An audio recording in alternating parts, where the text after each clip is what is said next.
Oi, gente, eu sou o Michel.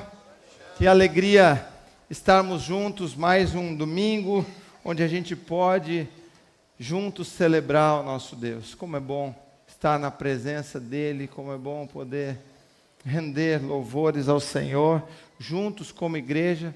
Podemos fazer isso diariamente na nossa casa, nos nossos ambientes, mas como é bom quando estamos reunidos, celebrarmos ao Senhor. Queridos, nós como igreja estamos vivendo um tempo muito lindo de multiplicação. Deus tem feito grandes coisas e Ele tem acrescentado, como lá no tempo da igreja primitiva, acrescentado a cada dia aqueles que vão sendo salvos. E nós temos tido o privilégio de ver Deus fazendo isso, seja nas nossas casas, seja aqui nas celebrações coletivas, seja nos demais ambientes onde Deus tem nos colocado, onde Ele tem nos dado a oportunidade de, como seus discípulos, estarmos ali e realmente refletirmos o amor de Jesus. E a gente reconhece que Deus tem feito e nós louvamos a Ele por isso, por aquilo que Ele tem realizado no nosso meio. Como igreja Monte Serra, nós temos vivido um tempo de algo que nunca tínhamos vivido, pelo menos nessa proporção, da maneira como Deus tem feito, e nós reconhecemos que não tem nada a ver conosco, que é a obra do Senhor. E o nosso desejo é continuar vivendo, experimentando e nos alegrando com tudo isso que Deus tem nos permitido viver. Mas para que a gente possa viver isso e ser parte disso, não sendo apenas meros espectadores daquilo que Deus está fazendo, mas fazendo parte da obra de Deus, nós precisamos também compreender o que Deus quer de nós, qual é a nossa parte, qual é a minha, qual é a sua parte naquilo que Deus está fazendo e o que isso pode impactar a nossa vida. Isso que eu estou dizendo é para todos, tanto aqueles que estão conhecendo Jesus agora, que estão dando os primeiros passos com o Senhor nesse tempo, estão conhecendo ainda o Senhor Jesus, mas também para aqueles que já são discípulos de uma longa data, de uma vivência, de uma jornada longa. Todos nós precisamos orar, clamar ao Senhor e proclamar Jesus por onde Ele nos levar, aonde estivermos, em todo tempo e todo lugar. Mas a nossa vida, ela precisa refletir Jesus. Ela precisa deixar marcas por onde quer que nós andarmos. Ele nos leva para viver tudo aquilo que Ele tem para nós. E nós precisamos que a nossa vida faça com que Jesus seja conhecido e glorificado. Eu preciso compreender que eu não vivo mais simplesmente para mim mesmo, mas eu agora, a minha vida ganhou um novo significado. Eu sou um discípulo. E com isso, eu preciso entender que eu sou um representante de Jesus nessa terra. As minhas ações, as minhas reações, elas precisam refletir Jesus o tempo todo. E eu quero hoje poder olhar para a vida de um homem de Deus, em que por onde ele andou, por onde ele passou, o Senhor foi reconhecido e foi glorificado. E eu quero ler com você o texto lá em 1 Reis, capítulo 17, a partir do versículo 7, você pode acompanhar na sua Bíblia ou aqui no telão que será projetado também. Nós vamos então poder ler junto esse texto. 1 Reis, capítulo 17, a partir do versículo 7. O texto diz assim: Algum tempo depois, o riacho secou-se por falta de chuva. Então a palavra do Senhor veio a Elias: Vá imediatamente para a cidade de Sarepta de Sidom e fique por lá. Ordenei a uma viúva daquele lugar que lhe forneça comida. E ele foi. Quando chegou à porta da cidade, encontrou uma viúva que estava colhendo gravetos. Ele a chamou e perguntou: Pode me trazer um pouco de água numa jarra para eu beber? Enquanto ela ia indo buscar água, ele gritou: Por favor, traga também um pedaço de pão. Juro pelo nome do Senhor, o teu Deus, ela respondeu, não tenho nenhum pedaço de pão, só um punhado de farinha num jarro e um pouco de azeite numa botija. Estou colhendo uns 2 gravetos para levar para casa e preparar uma refeição para mim e para o meu filho, para que comamos e depois morramos. Elias, porém, lhe disse, não tenha medo, vá para casa e faça o que disse, mas primeiro faça um pequeno bolo com o que você tem e traga para mim, e depois faça algo para você e para o seu filho. Pois assim diz o Senhor, o Deus de Israel, a farinha na vasilha não se acabará e o azeite na botija não se secará até o dia em que o Senhor fizer chover sobre a terra. Ela foi e fez conforme Elias lhe dissera, e aconteceu que a comida durou todos os dias para Elias e para a mulher e a sua família. Pois a farinha na vasilha não se acabou e o azeite na botija não se secou, conforme a palavra do Senhor proferida por Elias. Algum tempo depois, o filho da mulher, dona da casa, ficou doente, foi piorando e finalmente parou de respirar. E a mulher reclamou a Elias, que foi que eu te fiz, ó homem de Deus? Vieste para lembrar-me do meu pecado e matar o meu filho? Dê-me o seu filho, respondeu Elias. Ele o apanhou dos braços dela, levou-o para o quarto de cima onde estava hospedado e o pôs em cima da cama. Então clamou ao Senhor. Ó Senhor, meu Deus, trouxeste também desgraça sobre essa viúva com quem estou hospedado, fazendo morrer o seu filho. Então ele se deitou sobre o menino 3 vezes e clamou ao Senhor. Ó Senhor, meu Deus, faze voltar a vida a este menino. O Senhor ouviu o clamor de Elias e a vida voltou ao menino e ele viveu. Então Elias levou o menino para baixo, entregou-o à mãe e disse, veja, o seu filho está vivo. Então a mulher disse a Elias, agora sei que tu és homem de Deus e que a palavra do Senhor vinda da tua boca é a verdade. Glória a Deus, glória a Deus. Queridos, Elias era um profeta do Senhor, um homem que ao longo da sua vida foi um instrumento de Deus. Ele foi ousado, ele confrontou o povo, ele enfrentou o rei, enfrentou os profetas de Baal, ele realizou milagres e também teve os seus momentos desafiadores. E por isso nós podemos aprender muito com a vida dele. Elias, nesse tempo, ele foi forjado espiritualmente para poder enfrentar os desafios que viriam logo à frente. Da mesma forma que, como discípulos de Jesus, nós também, hoje, vivemos isso. Muitas vezes, somos forjados por Deus, vivemos desafios e também estamos sendo preparados pelo Senhor para cada novo desafio que Ele nos colocar e que nós possamos, de fato, depender dEle. O contexto do texto que lemos acontece em um tempo que há uma crise espiritual, política e social ali em Israel. Elias viveu em um tempo em que Israel era liderada por Acabe, um rei altamente idólatra, que casou ali com Jezabel, e eles então promoveram a adoração a Baal, para quem ergueram um altar, e também levantaram um poste sagrado naquele tempo, e fizeram com que o Deus de Israel, o nosso Deus, fosse negligenciado e até rejeitado em alguns momentos. Esse era um tempo de seca e fome em Israel. Versículos antes, ainda no capítulo 17, nós podemos ver que por ordem do Senhor, Elias, ele havia anunciado ao rei Acabe que não cairia orvalho nem chuva na terra, a não ser pela palavra do próprio profeta. E após esse anúncio, Deus então manda que Elias, ele saia daquele lugar e ele vá se esconder ali junto a um riacho, onde ele beberia daquele riacho e seria alimentado por corvos que seriam enviados por Deus. E ele foi, e de fato aconteceu tudo conforme o Senhor havia dito.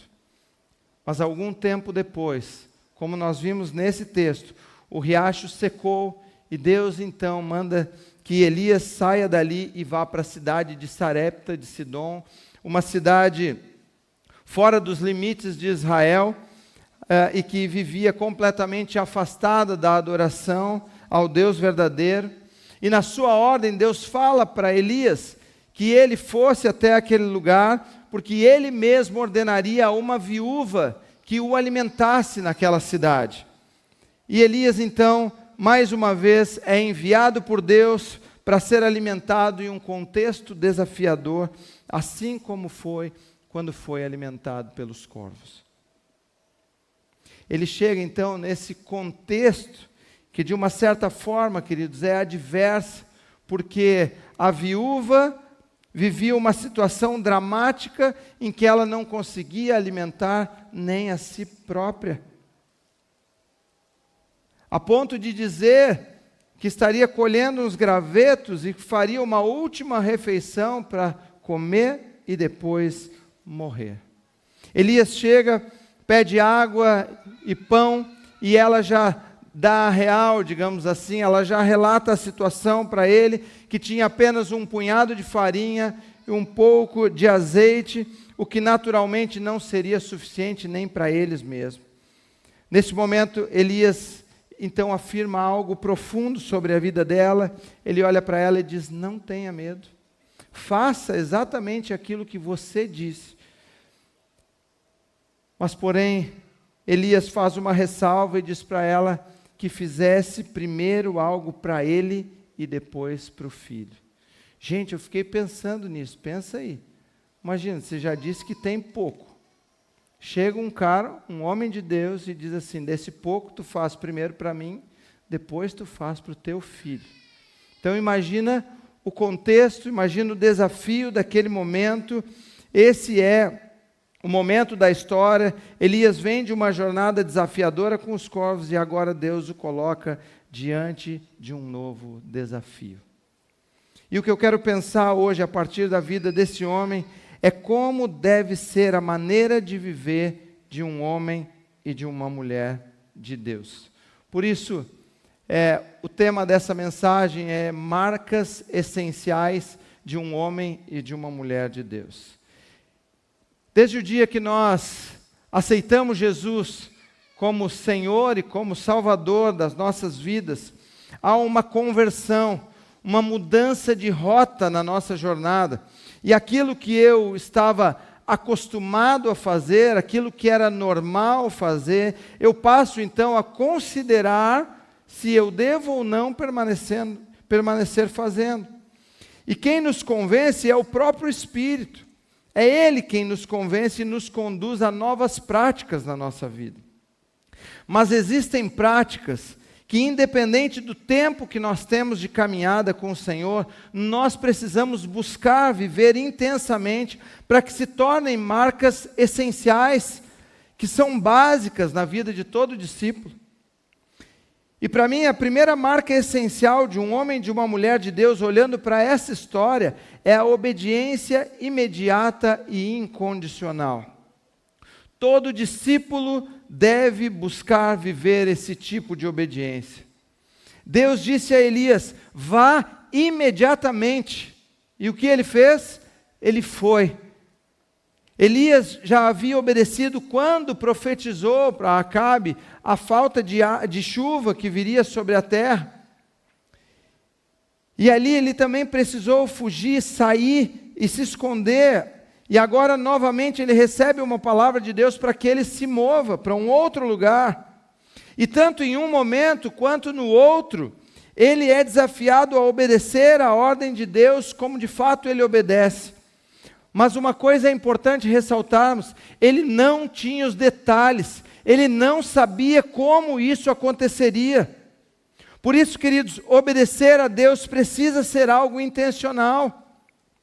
A Bíblia relata muitos exemplos de homens e mulheres de Deus que obedeceram e que viveram algo profundo com o Senhor, algo sobrenatural por causa da sua obediência. Mas a Bíblia também traz exemplos de pessoas que escolheram não seguir os mandamentos e os decretos do Senhor e colheram e sofreram as consequências das suas escolhas. Obedecer a Deus sempre é o melhor, porque nós sabemos que na sua infinita sabedoria, Deus ele tem os melhores caminhos para cada um de nós. Mas nós também sabemos que seguir aquilo que são o que Deus tem para nós, o melhor dele para nós, de fato, vai ser cumprir aquilo que são os seus planos. E por isso, mesmo sendo o melhor, não é algo que muitas vezes é tão fácil de cumprir, porque envolve renúncia, envolve sacrifício, envolve entrega. E algo que nos últimos anos Deus tem me ensinado é a beleza que há em viver, queridos, aquilo que Deus tem para nós, aquilo que são os planos dele para a nossa vida, ainda que eu não saiba como isso vai acontecer, ainda que eu não saiba quais os desdobramentos disso, que tipo de envolvimento eu terei com isso, e ainda que eu não teria, na minha natureza, escolhido dessa maneira. Elias, ele precisou viajar muito para chegar naquele lugar designado por Deus. Ele ainda precisou pedir comida, hospedagem e lidar com uma situação complicada quando aquele menino morreu. Aparentemente parecia algo ruim, mas ao final se tornou uma linda história, porque ela foi conduzida pelo Senhor. Talvez Deus esteja pedindo algo de você hoje. E esse algo que Deus possa estar te pedindo seja algo que te desafia muito. Algo que talvez, no mínimo, não é tão confortável assim para você. Seja procurar alguém para confrontá-lo em amor e ajudar na jornada, ou para pedir perdão por algo, ou ainda para abençoar uma pessoa com algum recurso financeiro que ele tem colocado diante das suas mãos. Mas talvez Deus esteja pedindo para você abandonar alguns velhos hábitos, coisas que você já está tão acostumado a fazer, que já se tornaram padrões de comportamento na sua vida, mas que Ele tem pedido a você que abandone isso. E nem sempre essas coisas que Deus nos pede para abandonar sejam propriamente pecados, mas coisas que nos atrapalham na jornada, que atrapalham na nossa caminhada. Queridos, como você tem respondido sobre isso ao Senhor? Pode ser que você esteja ainda naquela fase de pensar se vai fazer ou não, ou pode ser que sobre muitas dessas coisas você esteja esperando por não achar que esse é o tempo, ou que as condições não te pareçam tão favoráveis. Mas o que eu quero te dizer, olhando para a vida de Elias, é que a obediência ela precisa ser imediata e incondicional. Ainda que o processo possa ser longo e muito maior do que nós, mas a disposição em darmos o passo e obedecer precisa ser imediata. Não importa as condições, se elas me agradam ou não, se mexem muito comigo, com o meu jeito de viver ou não, eu preciso fazer, porque isso me permitirá ver os milagres e agradará ao Senhor.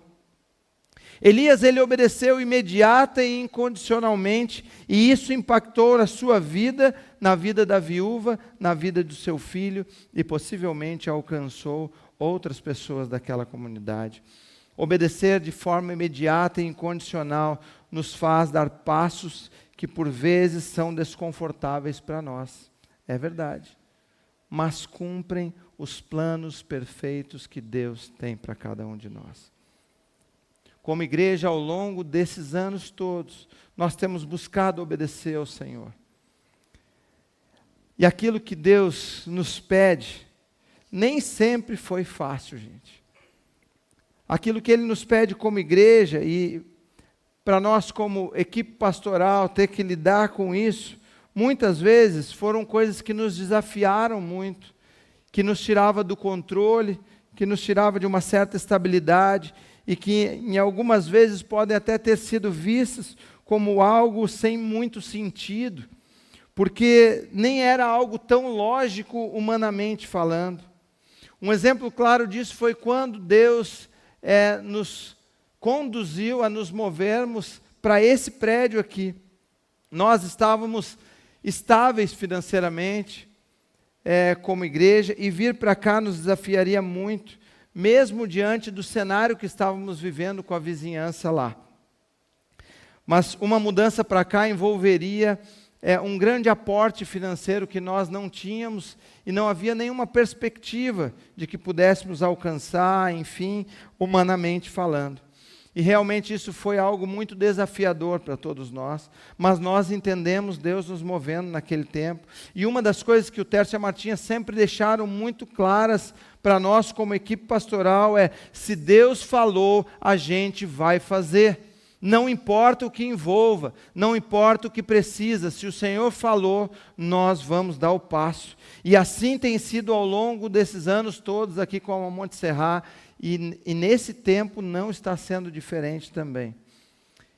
E nós podemos olhar para trás hoje e ver que obedecemos e ainda estamos colhendo as maravilhas, desfrutando das maravilhas de Deus por causa desse passo que foi dado.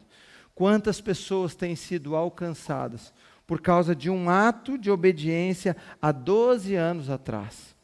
Só nesse ano de 2024, gente, o Senhor acrescentou mais de 400 pessoas no nosso meio que aceitaram Jesus, estão vivendo hoje uma nova vida com o Senhor. Você pode celebrar por isso?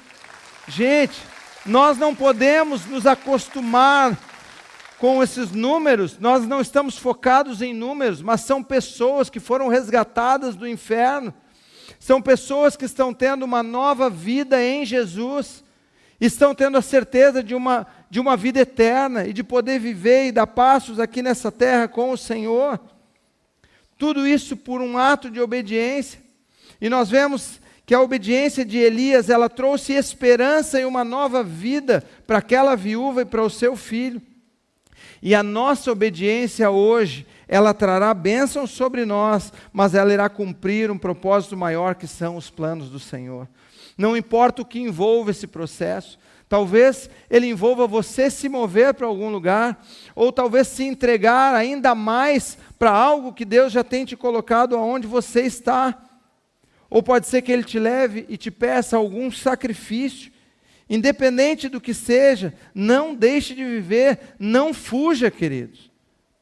Você verá frutos lindos desse passo, embora muitos outros você nem vai ficar sabendo, mas certamente Deus usará tudo isso para a glória dele.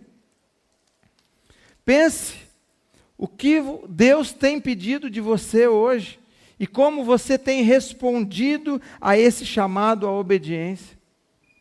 E eu quero te dizer, obedeça ainda que aos seus olhos não pareça o melhor. Faça isso confiando no Senhor. Talvez a sua obediência, assim como a de Elias, possa trazer esperança e vida a outras pessoas. E nessa confiança eu vejo então uma segunda marca essencial que eu acredito que seja necessário termos, que é uma fé inabalável. Um homem e uma mulher de Deus precisam viver por fé. Deus enviou Elias para aquela cidade onde ele precisaria depender de alguém, assim como já tinha dependido ali dos corvos.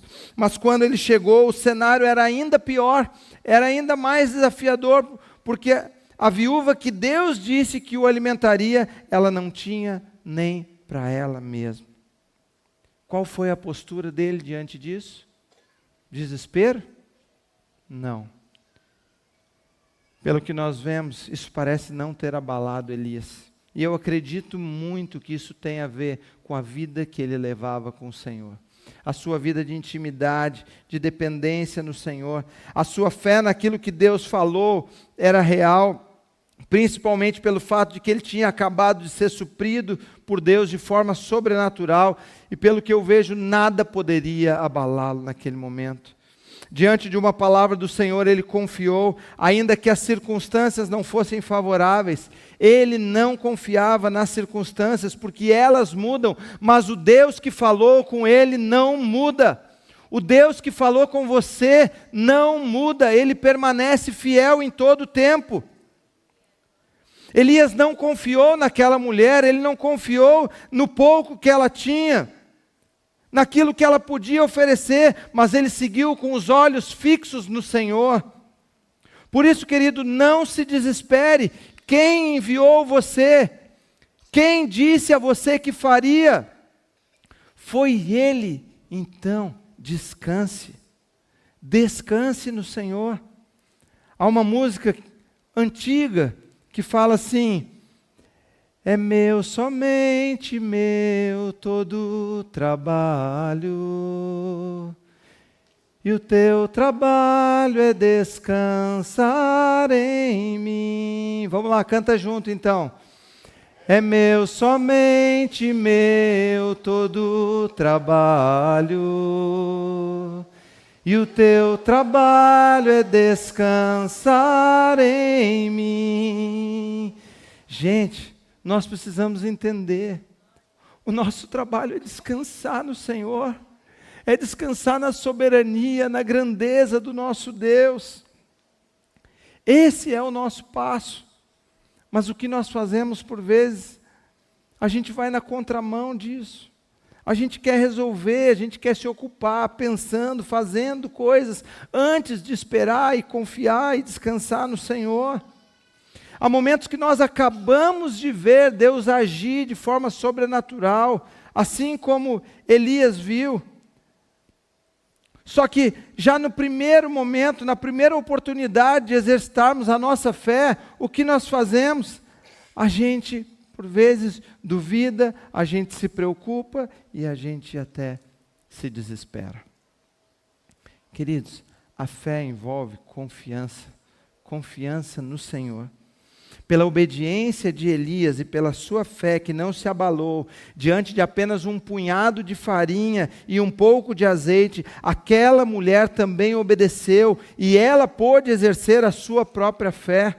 Ela cumpriu exatamente o que o profeta lhe disse para fazer, ainda mais com a afirmação de Elias dizendo que assim diz o Senhor: a farinha na vasilha não se acabará e o azeite na botija não se secará até o dia em que o Senhor fizer chover sobre a terra. E foi exatamente isso que aconteceu. Diante dessa palavra, ela creu e pôde experimentar o milagre de Deus.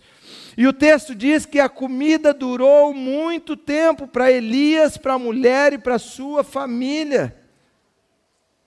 Queridos, a minha fé não pode ser abalada diante das adversidades da vida, porque além de me levar a viver experiências pessoais fantásticas, fará com que outras pessoas sejam fortalecidas na sua fé. A sua fé, o seu permanecer em Deus, alcançará o coração de outras pessoas. Meu querido, não tenha medo, tenha fé, confie no Senhor. A Bíblia diz que sem fé é impossível agradar a Deus. 2 Coríntios capítulo 5, verso 7 diz: porque nós vivemos por fé e não por aquilo que nós vemos. Se você está dando os primeiros passos com Jesus, leia a palavra e veja grandes homens e mulheres de Deus que deixaram marcas de fé da sua vida. O capítulo 11 de Hebreus, ele narra ali os heróis da fé e ele já traz o seu primeiro versículo. Ora, a fé é a certeza daquilo que esperamos e a prova daquilo que nós não vemos. A fé nos faz ver coisas muito além do natural, a sermos movidos pelo sobrenatural. Deus nos faz enxergar espiritualmente, queridos. Tudo aquilo que nós olhamos apenas de maneira natural pode nos levar a ações que são somente humanas.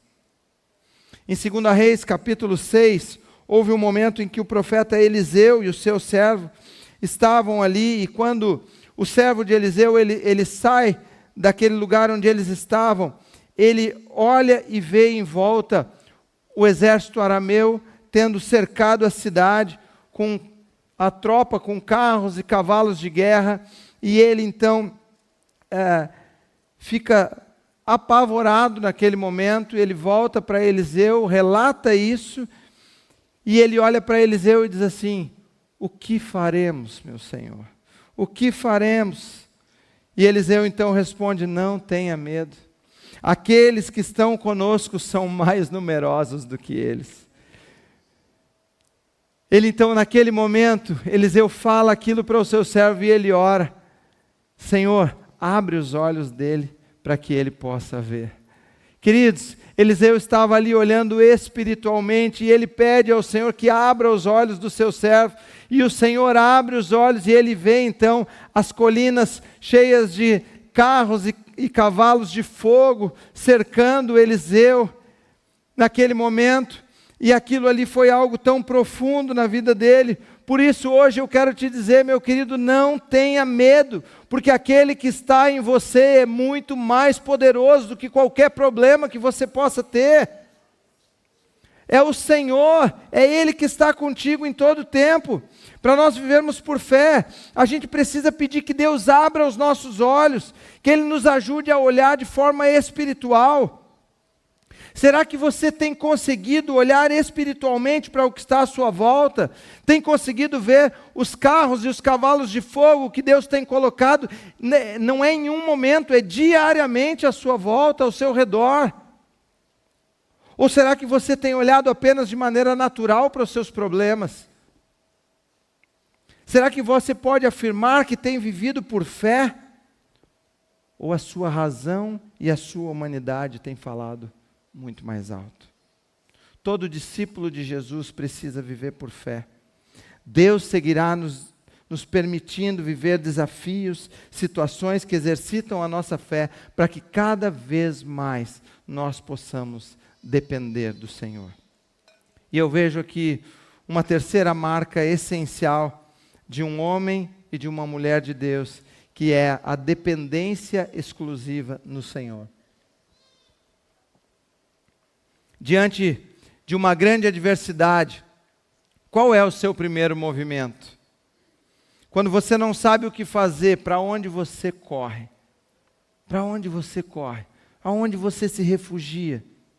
O texto diz, um tempo depois, o filho da viúva morreu e ela foi falar com Elias. Que foi que eu te fiz, ó homem de Deus?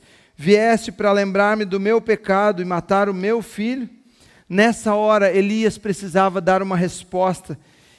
E essa resposta poderia até ser algo como uma revolta dele contra Deus, porque ele havia cumprido exatamente aquilo que o Senhor pediu. Ele veio até aquele lugar por ordem de Deus e estava agora sendo então culpado por aquela mulher pela morte do menino. Mas o que me chamou a atenção, que foi lindo olhar a maneira como Elias reagiu. Como ele agiu naquele momento, o texto diz que ele clamou ao Senhor. O seu primeiro movimento não foi tentar algo no próprio braço, do seu jeito, ou tentar se justificar, mas ele foi para a presença de Deus. Queridos, porque é na presença de Deus que as coisas acontecem. É na presença de Deus que milagres acontecem, que histórias são transformadas. Nós precisamos correr para a presença dEle. Elias clamou ao único que podia mudar aquela situação, e ao único que pode mudar a minha e a sua realidade hoje. Como você tem reagido quando não tem uma resposta? Há momentos que nós estamos diante de situações difíceis, e a primeira coisa que nós fazemos é tentar agir pela nossa própria força. Por vezes tentamos tantas coisas, várias vezes, mas só quando de fato não conseguimos é que nós decidimos buscar a Deus. Mas o que a gente aprende com essa história é que nós precisamos depender exclusivamente do Senhor. Ele precisa ser o primeiro, Ele precisa ser o único, não existe plano B. Não tem outra opção. O salmista no Salmo 40 diz, coloquei toda a minha esperança no Senhor, e Ele se inclinou para mim e ouviu o meu grito de socorro. O Salmo 121 diz, eleva os meus olhos para os montes, de onde me virá o socorro? O meu socorro vem do Senhor, que fez os céus e a terra. Quando nós dependemos exclusivamente de Deus, toda a nossa esperança está nele. Eu sei que o meu socorro virá dele, por isso, toda a minha busca deve ser no Senhor. Eu não sei, querido, o que você precisa nesse momento, quais são as tuas necessidades, as tuas lutas, não sei que milagre você precisa que aconteça, mas talvez seja um ressuscitar de algo, de um sonho, de um relacionamento, enfim. Mas lembre-se que um homem e uma mulher de Deus precisam buscar o Senhor em primeiro lugar, como o único que pode mudar a nossa história. Não importa o tamanho da nossa necessidade. E eu lembro de um momento na nossa vida em que a nossa filha mais velha, a Carol, que hoje está com 17 anos, ela tinha apenas 1 ano e 9 meses.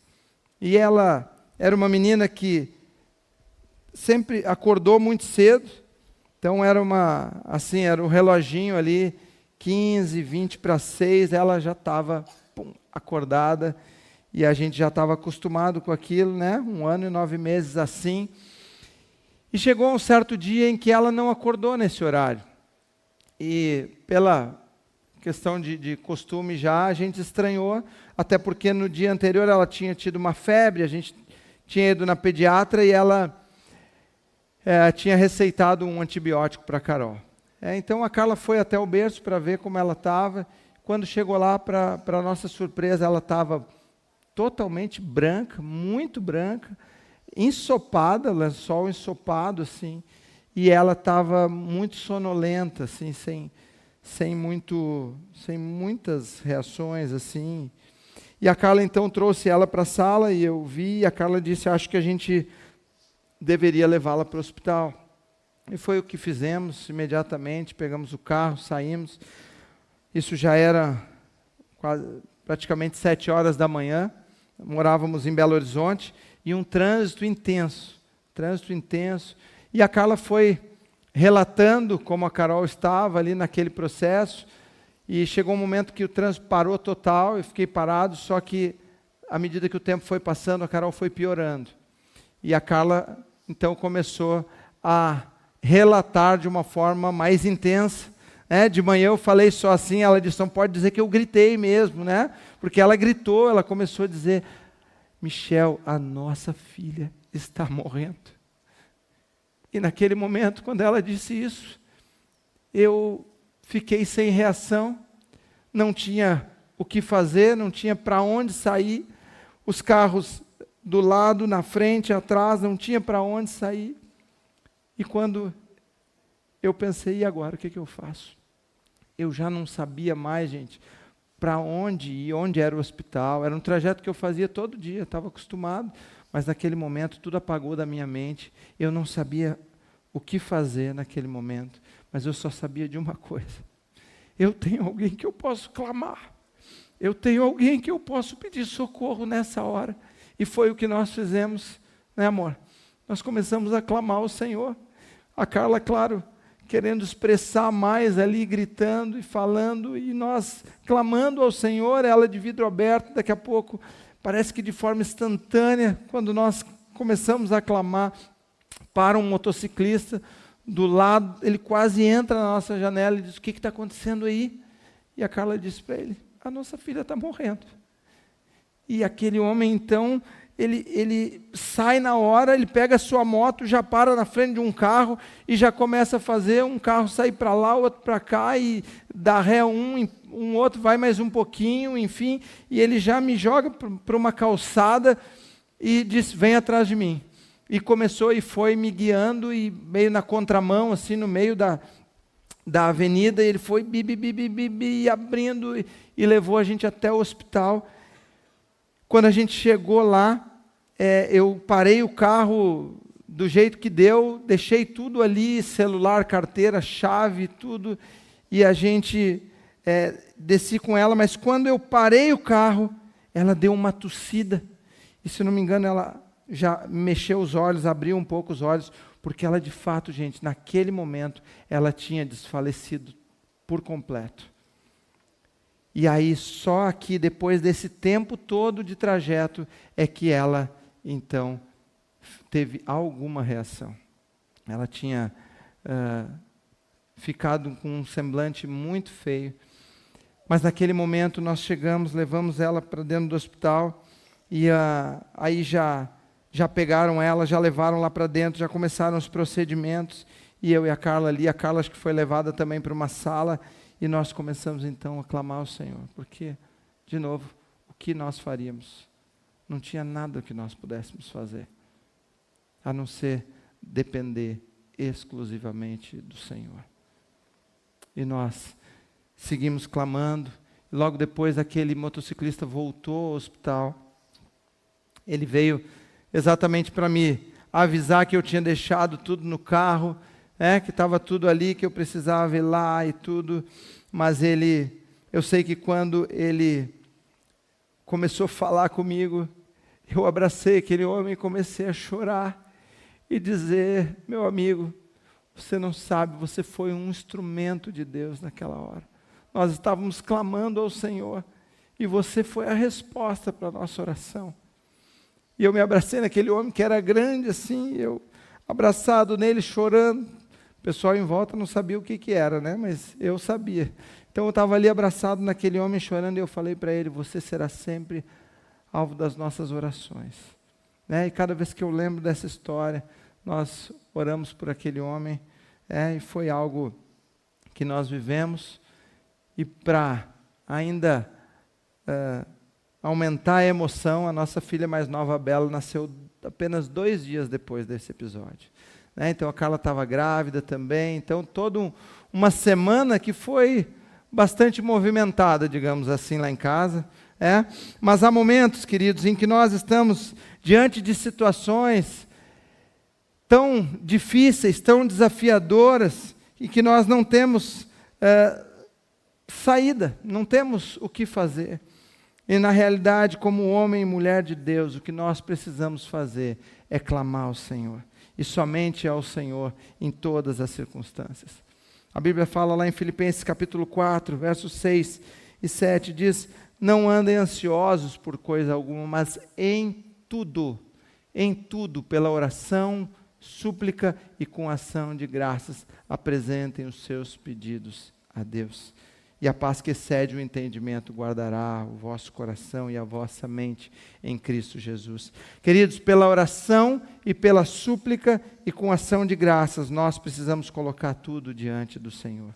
Elias clamou e o Senhor ouviu, e aquele menino então foi ressuscitado. Não havia nada que Elias pudesse fazer por si só. Ele reconheceu isso, clamando ao Senhor.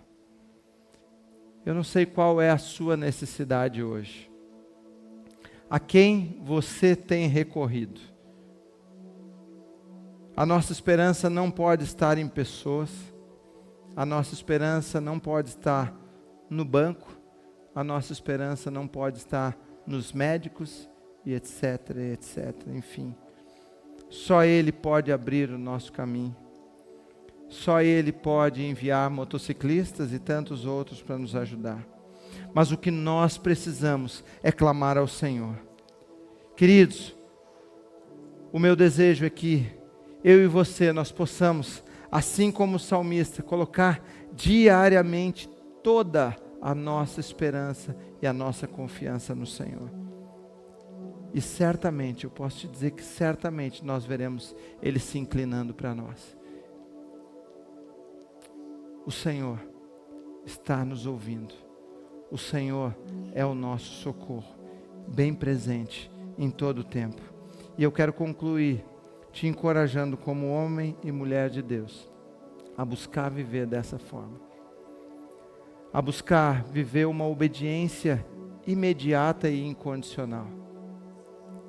Que seja imediata e que seja incondicional, independente do que possa vir, de como será o processo, do que vai envolver, o que vai mexer comigo, mas eu obedeço de maneira incondicional ao Senhor. Uma fé inabalável, uma fé onde nada pode nos tirar do foco, porque nós estamos com o nosso foco, com os nossos olhos no Senhor, pedindo a Ele que abra os nossos olhos espirituais, e também uma dependência exclusiva nele, onde nós buscamos ao Senhor e somente ao Senhor diante de todos os nossos desafios. todos nós, desde o momento que nós aceitamos Jesus, nós precisamos refletir essas marcas que são essenciais para que o Senhor seja glorificado em nós e através de nós. E ao final de tudo, é lindo que nós podemos ver que aquela mulher, que era de um povo que não temia o Senhor, ela reconheceu que a palavra do Senhor era a verdade. O texto fala, no final diz assim: agora sei que tu és homem de Deus e que a palavra do Senhor vinda da tua boca é a verdade. Glória a Deus. Queridos, que a minha e a sua vida como homem e mulher de Deus possam também levar pessoas a reconhecer Jesus nas suas vidas. Você crê nisso? Você quer que a sua vida com Deus possa também levar pessoas a reconhecer Jesus? Não importa quanto tempo faz que você tenha entregue a sua vida a Jesus, não importa quantos dias você esteja vivendo com o Senhor, basta que você busque intensamente ao Senhor e que você cumpra exatamente aquilo que Ele pede de você. Eu quero te convidar a ficar de pé nesse momento. E nós vamos orar. Nós vamos orar colocando as nossas vidas diante do Senhor, pedindo que Ele nos capacite a viver tudo isso, a viver todas essas marcas que são essenciais para um discípulo de Jesus. Mas eu também quero falar com você que ainda não deu o passo de entregar seu coração a Jesus. Você que ainda não fez uma oração de entrega do seu coração, eu quero te dizer que tudo isso está disponível para você. Tudo isso está disponível, essa vida guiada por Ele, um olhar que vai além do natural, ver as coisas de forma espiritual e poder participar dos milagres que só o Senhor pode fazer. Você precisa fazer uma única coisa. Você precisa dizer: eu quero, eu creio em Ti, Jesus. E eu quero orar nesse momento com pessoas que ainda não fizeram essa oração de entrega e que ainda não sentem que os seus pecados foram perdoados pelo Senhor. Ou você ainda não tem uma total certeza da sua salvação em Jesus, da vida eterna garantida que Ele nos garante quando nós entregamos a nossa vida ao Senhor. Por isso eu quero te convidar a orar comigo nesse momento. Você pode fechar os seus olhos. E você que quiser, ora comigo nessa hora, dizendo assim: Senhor Jesus, eu te agradeço. Eu te agradeço pelo teu sacrifício na cruz, o teu sacrifício que foi pela minha vida. Obrigado porque eu posso saber hoje que o Senhor me ama e que o Senhor tem planos com a minha vida. Por isso agora eu te entrego o meu coração. Eu peço, Senhor, perdoa os meus pecados, em nome de Jesus, e que eu possa desfrutar de uma vida contigo nessa terra, mas também ter a certeza de uma vida eterna contigo, Jesus. Que eu possa viver nessa vida com os meus olhos espirituais abertos, vendo aquilo que Tu queres fazer em mim e por mim. Deus, eu me entrego e eu te agradeço, em nome de Jesus. Amém. Amém, querido. Eu quero perguntar a alguém que fez essa oração pela primeira vez, alguém que fez essa oração hoje pela primeira vez de entrega da sua vida a Jesus, você que quer ter os seus pecados perdoados pelo Senhor, que você quer viver essa vida eterna com Jesus. Há alguém? Não, eu não estou enxergando. Se houver alguém, eu quero te convidar a vir até aqui à frente. Quero poder orar pela tua vida. Se houver alguém, você tem a liberdade de estar vindo nesse momento. Mas eu quero também orar com você que é um discípulo de Jesus e que o Senhor falou contigo nessa noite. E hoje é dia de você assumir um compromisso com o Senhor. Amém. Glória a Deus. Glória a Deus. Deus abençoe sua vida. Como é o seu nome? Sônia. Que Deus te abençoe. Melhor decisão que você podia tomar na sua vida. Deus abençoe. Amém. Amém. Glória a Deus. Queridos, nós vamos orar. Eu quero pedir, estende a tua mão. Nós vamos orar aqui pela vida da Sônia. E por quem mais, se mais alguém tomou essa decisão hoje, você pode vir e nós queremos orar pela sua vida também. Deus, obrigado. Nós agora glorificamos a Ti, Pai, porque nós sabemos que a festa no céu hoje, porque uma vida vale mais do que o mundo todo. E obrigado pela vida da Sônia, que hoje se rende aqui diante do Senhor e entrega o seu coração a Ti. E por isso, Pai, nós louvamos ao Senhor pela vida dela, pedimos a bênção do Senhor sobre ela, pedimos, Pai, que o Senhor escreva o nome dela no Teu livro da vida, e que ela possa passar a viver hoje uma nova vida contigo. Pai, o Teu Espírito Santo passa a habitar o coração dela, agora conduzindo, guiando, abrindo os olhos espirituais dela, para que ela possa viver essa vida da maneira como Tu queres, da forma como Tu tens para a vida dela. Pai, nós Te agradecemos, nós consagramos a vida dela ao Senhor, e assim, Pai, de todo aquele que hoje toma uma decisão diante do Senhor, em nome de Jesus. Aleluia, glória a Deus. Deus abençoe. Sônia, quero te convidar para estar ali naquela sala agora, que eles querem entregar algo para você e fazer uma oração também pela tua vida, tá bom? Deus te abençoe. Queridos, eu quero orar ainda por você que hoje Deus falou ao teu coração e talvez você esteja desejoso de viver essa obediência imediata e incondicional, mas ainda não tem conseguido. Hoje é dia de você fazer compromissos com o Senhor diante disso, de viver uma fé que não se abala diante das circunstâncias, dos desafios, mas que segue firme confiando no Senhor, segue firme descansando nele. Por isso, nessa hora eu quero te convidar, feche os seus olhos e fale com o Senhor, coloque diante dele aquilo que você quer fazer de compromisso com Ele hoje. Ele é o teu Deus, mas Ele quer que você viva um algo mais, que você desfrute de um algo mais na presença dEle, e que a sua vida realmente deixe marcas nessa terra, e que possa impactar a vida de outras pessoas. Deus, nós louvamos o Teu nome, nós agradecemos porque somos Teus servos, Teus discípulos, e hoje podemos estar aqui, Pai, rendidos diante do Senhor, clamando a Ti pelas nossas vidas. Pai, e hoje o Senhor falou ao nosso coração e nós queremos viver de forma que agrade, que glorifique ao Senhor.